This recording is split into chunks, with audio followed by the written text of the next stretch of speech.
नमस्कार किसान भाइयों, स्वागत है आपका अपने YouTube चैनल देहाती किसान में। तो किसान भाइयों, आज हम बात करेंगे सरसों की फसल में पहले पानी पर यूरिया कितनी डालें। तो सरसों में पहले पानी पर हमें यूरिया कितनी डालनी चाहिए या नहीं डालनी चाहिए, या डालना चाहिए तो इसकी कितनी मात्रा हमें पहले पानी पर डालनी चाहिए, जिससे कि किसान भाई एक सही और अच्छा उत्पादन अपनी सरसों की फसल से, अपने सरसों की खेती से ले सकते हैं।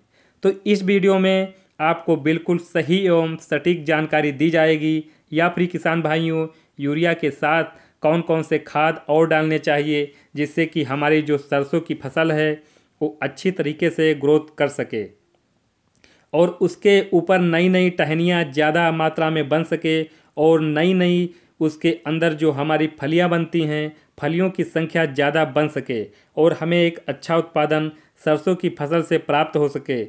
तो सब कुछ मैं इस वीडियो में आपको बताने वाला हूं। वीडियो को पूरा देखें, जिससे कि आपको सही और अच्छी जानकारी किसान भाइयों आपको मिल सके। तो चलिए शुरू कर लेते हैं। तो किसान भाइयों, अपनी सरसों की फसल में पहले पानी पर हमें यूरिया कितनी मात्रा में डालना चाहिए।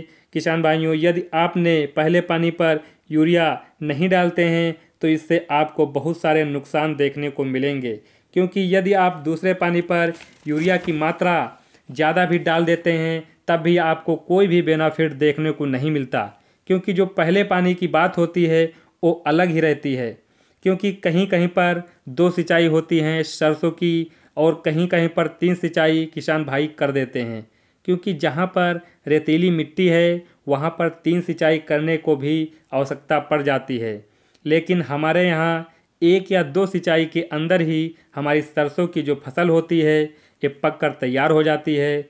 तो कोशिश करें जब आप अपने पहले पानी पर सिंचाई करें उस समय पर यूरिया की अच्छी और बढ़िया डोज डाल दें, क्योंकि पहली जो डोज होगी ये बहुत ही शानदार रिजल्ट किसान भाइयों आपको मिलेगा। और इससे साथ कौन कौन से खाद डालने हैं उसके बारे में हम बात कर लेते हैं। तो यदि यूरिया की बात करें और पहले पानी की बात करें, तो जैसे ही आपकी सरसों की फसल 25 से लेकर के 30 दिनों के आसपास हो जाती है तो ये सही समय है पहले पानी का।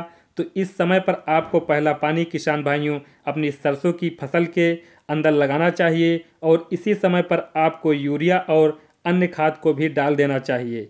यदि मैं यूरिया की मात्रा की बात करूं तो किसान भाइयों, आपको पहले पानी पर लगभग 35 से लेकर के 40 किलोग्राम यूरिया की मात्रा को प्रति एकड़ के हिसाब से लेना चाहिए और इसे अपने खेत में डाल देना चाहिए। साथ ही साथ किसान भाइयों, यदि आपने सल्फर का उपयोग बुआई के समय पर नहीं किया है तो यहाँ आपको सल्फर की मात्रा 4 से 6 किलोग्राम प्रति एकड़ के हिसाब से लेनी चाहिए।